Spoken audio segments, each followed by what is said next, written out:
morning. I would like to check in. I have a reservation.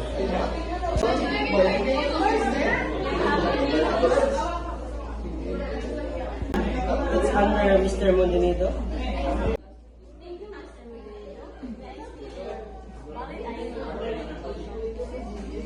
Okay, sure. Here is my ID.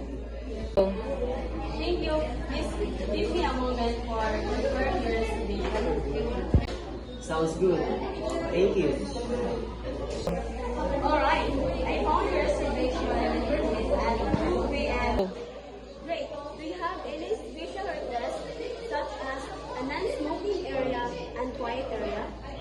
Yes, I prefer non-smoking area and a quiet area. No picture. Should I arrange that for you? How would you like to settle your payment? I'll pay you guys. Alright, please be informed that we require as 1/5 security deposit which will be returned upon our